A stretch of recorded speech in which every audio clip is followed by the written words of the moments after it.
Hi guys, welcome to IF. Today we discuss if we still need schools. Institutes and buildings that represent formalized education. Essential for us as a society.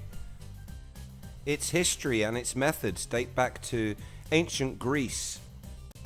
And sadly, so do some of the methods still used. So love it or hate it. Today we ask if formalized education is still relevant.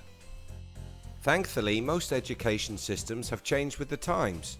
No more corporal punishment, no more separation of the sexes, and no more education for only the rich. School is no longer the mental or physical torment it used to be, and is constantly changing and developing using new methods to educate children.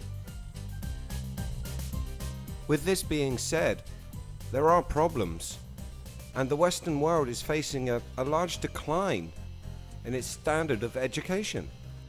But then there's Finland. The Finns are turning the education system on its head. They're doing away with formalized testing and curriculum-based learning. They're letting the students decide. They have climbed to number 1 in the world rankings. Back in the day, Finland's schools sucked on the level that ours suck on. When they tested the world's kids, both Finland and us were usually about the same, somewhere down the list of nations. But Finland didn't like that. So they tried some new ideas, and in no time, Finland shot to the top of the world. Their students were number 1. How did they do that? That was the one question I wanted an answer to, and I went straight to see the enemy's Minister of Education. Before I could say anything, she blurted out their top secret. They do not have homework. Wait, so you reduce the homework you give them at school? Yes. They should have more time to be kids, to be youngsters, to enjoy the life. So they have no homework. What if all they want to do is climb a tree? They could climb a tree, yeah. They can climb a tree, then they learn how to climb a tree.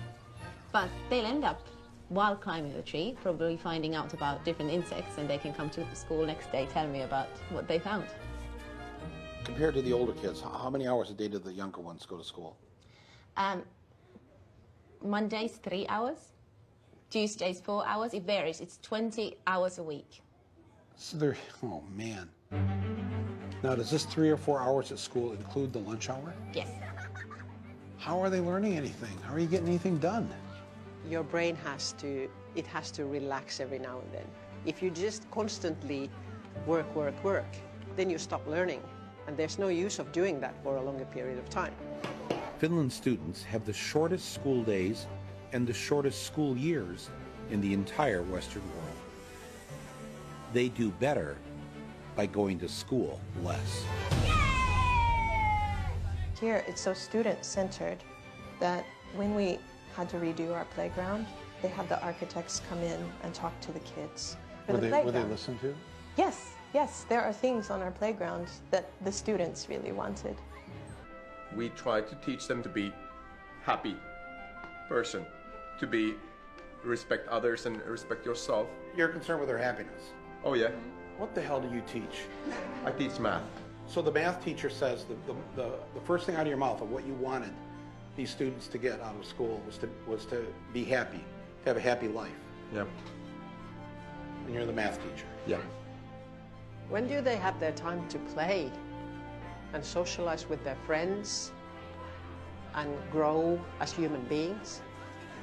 Because there's so much more life around than just school.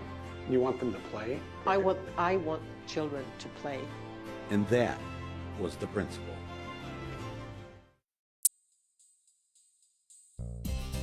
So this system works.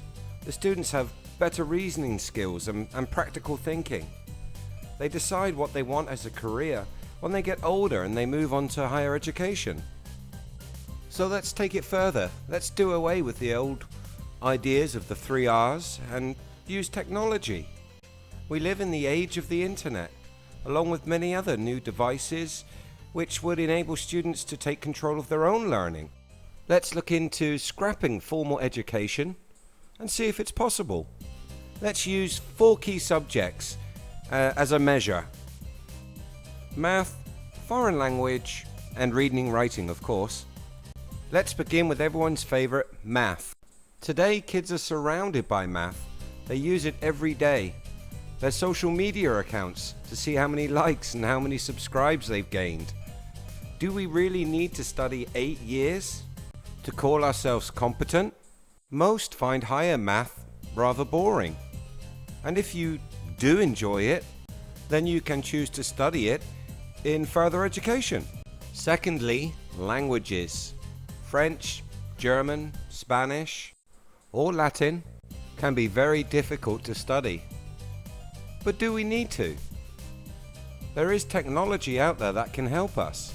ILI lets you communicate across languages without an internet connection, using the power of its all-in-one processor. This allows for speech-to-text conversion while simultaneously capturing audio data. ILI is designed to optimize translation from an extensive in-device database. Its streaming engine has a rapid response time of 0.2 seconds.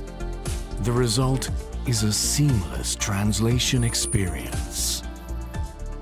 Additional features are integrated into its compact design. 2-directional microphones allow for noise-canceling effects. Its smart amplifier creates clear sound. And a quick wake-up enables you to activate ILI whenever you want to use it. ILI is designed for convenient communication. It projects sound straight towards listeners to ensure that others can hear naturally. ILI gives you the freedom of communicating with anyone, anywhere. ILI will change the way you travel.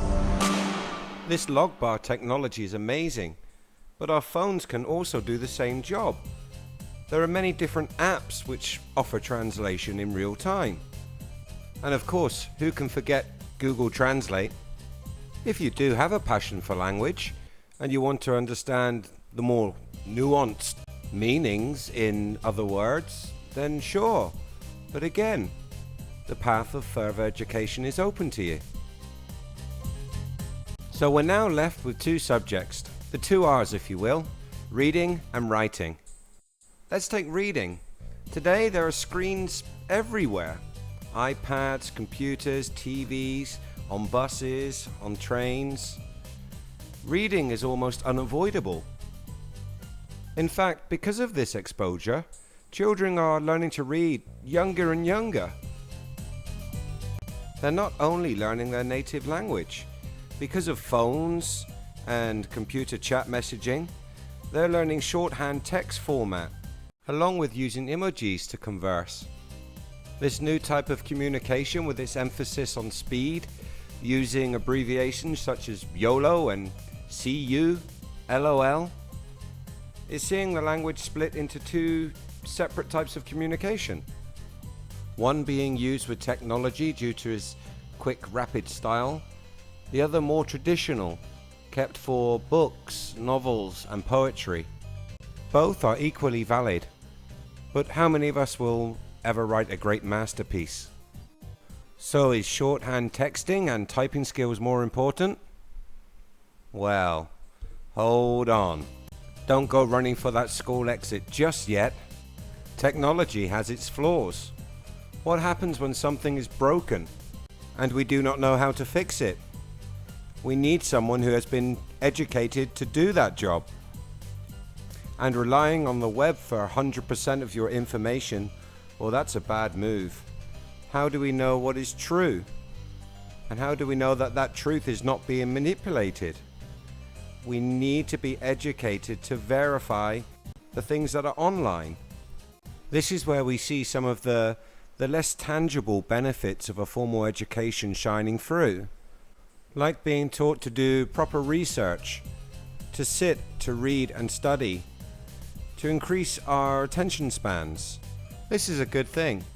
Along with support given by teachers, we can discover new challenges, new areas we didn't know we were interested in or were good at. The Finns have it right. The answer is a mix. Give people the freedom to choose what they learn and embrace the new technologies as an aid. But we can never replace teachers or schools. They are needed. I hope you enjoyed the video. Please remember, give us a thumbs up. If you like, hit that subscribe button, even ring that little bell up in the corner there. Till next time.